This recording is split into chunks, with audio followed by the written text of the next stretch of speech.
ਅਭਿਆਸ 3.3 ਦੇ ਸਮਾਂਤਰ ਚਤੁਰਭੁਜਾਂ ਦੇ ਨਾਲ ਸੰਬੰਧਿਤ ਕੁਝ ਮਹੱਤਵਪੂਰਨ ਪ੍ਰਸ਼ਨ ਹੱਲ ਕਰਦੇ ਪਏ ਹਾਂ ਤੇ ਉਸੇ ਲੜੀ ਦੇ ਵਿੱਚ ਹੁਣ ਅਸੀਂ ਹੱਲ ਕਰਾਂਗੇ ਸਵਾਲ ਨੰਬਰ 8ਵੇਂ ਦਾ ਭਾਗ ਦੂਜਾ।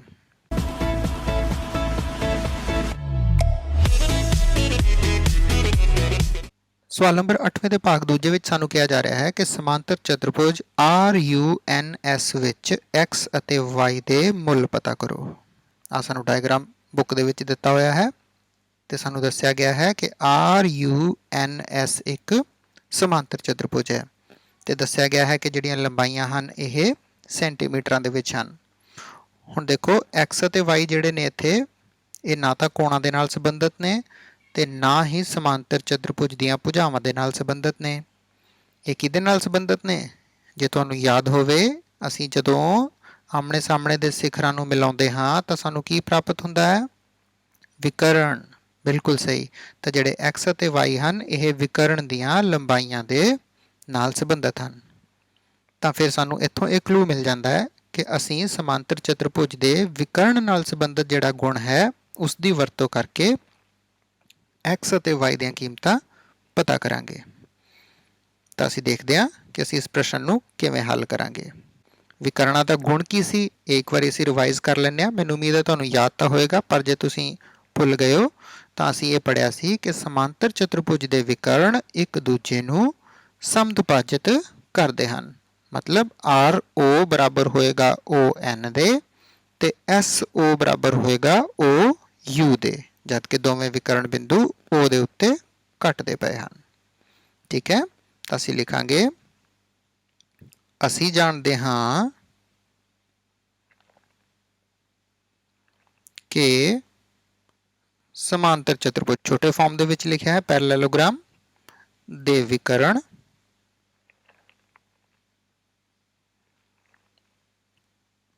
ਇੱਕ ਦੂਜੇ ਨੂੰ ਸਮਦੁਭਾਜਿਤ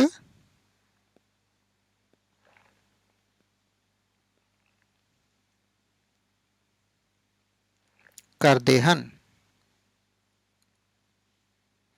ਇਸ ਦਾ ਮਤਲਬ ਕੀ ਹੋਇਆ?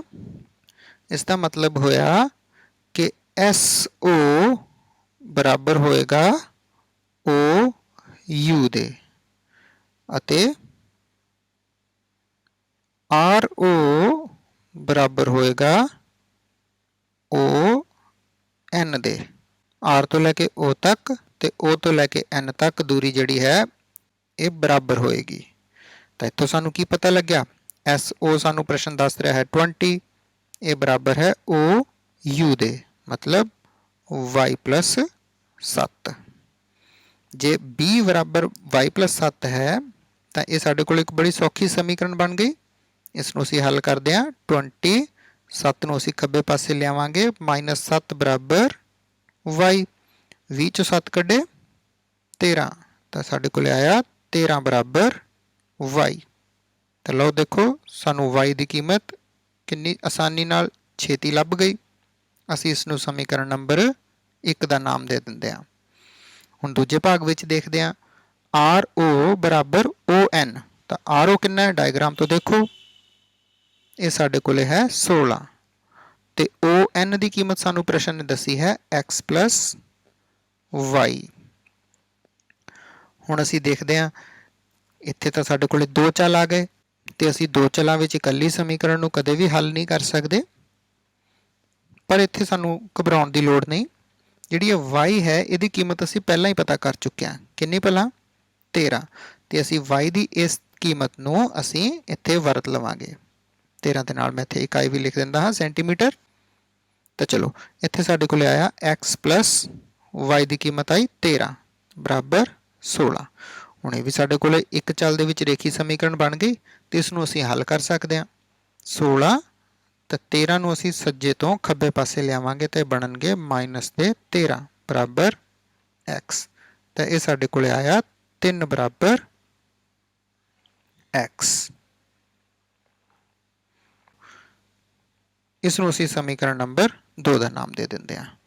ਤਾਂ ਇਸ ਪ੍ਰਕਾਰ ਦੇਖੋ ਦੇਖਣ ਨੂੰ ਪ੍ਰਸ਼ਨ ਕਿੰਨਾ ਟੇਢਾ ਲੱਗਦਾ ਪਿਆ ਸੀ, ਪਰ ਕਿੰਨੀ ਆਸਾਨੀ ਨਾਲ ਹੱਲ ਹੋ ਗਿਆ। ਸਾਨੂੰ x ਅਤੇ y ਦੀਆਂ ਕੀਮਤਾਂ ਪੁੱਛੀਆਂ ਸੀ, ਉਹ ਅਸੀਂ ਸਮੀਕਰਨ 1 ਅਤੇ 2 ਤੋਂ ਪਤਾ ਕਰ ਲਈਆਂ ਹਨ ਤਾਂ ਐਂਡ ਵਿੱਚ ਜਾ ਕੇ ਅਸੀਂ ਲਿਖ ਦੇਵਾਂਗੇ ਸਮੀਕਰਨ 1 ਅਤੇ 2 ਤੋਂ x ਬਰਾਬਰ 3 ਸੈਂਟੀਮੀਟਰ, ਇੱਥੇ ਵੀ ਅਸੀਂ ਇਕਾਈ ਲਿਖ ਦਿੰਦੇ ਹਾਂ ਸੈਂਟੀਮੀਟਰ। ਇਕਾਈ ਲਿਖਣੀ ਬੜੀ ਜ਼ਰੂਰੀ ਹੁੰਦੀ ਹੈ। x ਬਰਾਬਰ 3 ਸੈਂਟੀਮੀਟਰ ਤੇ y ਬਰਾਬਰ 13 ਸੈਂਟੀਮੀਟਰ, ਜਿਹੜਾ ਕਿ ਸਾਡਾ ਆਨਸਰ ਹੋ ਗਿਆ। ਦੇਖਿਆ ਕਿੰਨਾ ਆਸਾਨ ਸੀ। ਤੇ ਮੈਂ ਉਮੀਦ ਕਰਦਾ ਹਾਂ ਕਿ ਹੁਣ ਜੇ ਅਭਿਆਸ 3.3 ਦੇ ਵਿੱਚੋਂ ਸਮਾਂਤਰ ਚਤੁਰਭੁਜਾਂ ਦੇ ਨਾਲ ਸੰਬੰਧਿਤ ਤੁਹਾਨੂੰ ਕੋਈ ਪ੍ਰਸ਼ਨ ਆਉਂਦਾ ਹੈ ਤਾਂ ਤੁਸੀਂ ਉਸ ਨੂੰ ਬੜੀ ਆਸਾਨੀ ਨਾਲ ਹੱਲ ਕਰ ਸਕੋਗੇ।